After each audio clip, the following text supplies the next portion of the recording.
interesting how we go from a movie called Lilo and Stitch to its sequel Stitch to its other sequel called Lilo and Stitch 2. Though in a way I do kind of understand it, seeing how Stitch was obviously a pilot to a TV series like Tarzan and Jane was a pilot to a TV series, but then they come out with Tarzan 2 and Lilo and Stitch 2, which seem more like actual sequels. It's also interesting that these sequels seem to fall into the slew of smaller stories. They definitely connect to the first one, but they're not as big or grand, and, well, with the exception of Mulan 2, they're surprisingly kind of welcomed. I really enjoyed Tarzan 2, I thought a lot of great effort was put into it, and here, this one's not too bad either. For the most part, we'll get to the bad stuff too. In this movie, Stitch has a glitch. He starts acting all evil and attacking people and doing all sorts of terrible things. But it comes and goes. Eventually it's discovered that this came from a glitch that happened years ago and the Russian alien is trying to figure out how to stop it. While that's going on, Lilo has this big hula competition that she really wants to win, especially seeing how her mother won it years ago. And the rest of the story focuses less on alien encounters and explosions and ray guns, and more on them just trying to figure out what to do for their hula contest and keeping Stitch under control.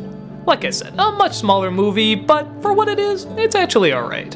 In the first film I thought the sisters really stole the show, and in the second film I thought the aliens really stole the show, and here it seems perfectly balanced. Both Lilo and Stitch are a ton of fun to watch. They're just adorable. I love how she's written like a real little kid, and that sort of spreads to Stitch as well. The side characters, though nobody really knew, are a lot of fun to watch as well. Does that make it as good as the first? Well, there are a couple problems.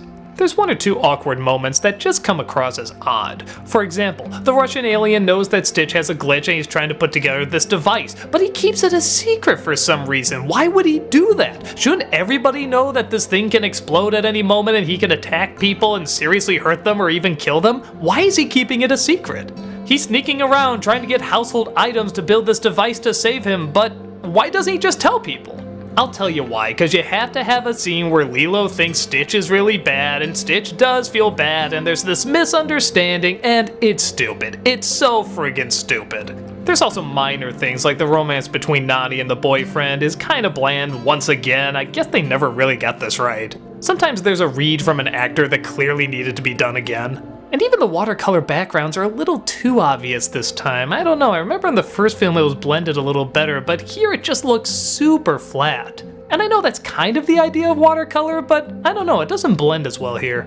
Oh, and without giving too much away, there is a huge cop-out ending. There's a really emotional moment, the acting is great, the animation is great, but then suddenly it's just retconned, and they never explain why. It's just kind of magic, I guess. Or is it magic? Is it science? I don't know. It just comes out of nowhere and they openly admit they don't know why it happened. Stuff like this that could so easily be fixed is what keeps it from being as good as the original.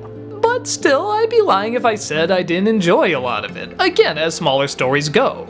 Most of the same actors are back with the exception of Lilo, who this time is replaced by Dakota Fanning. And by God, she does a great job impersonating her. Not just the voice, but the heart, the comedy, the emotion, she really gets it.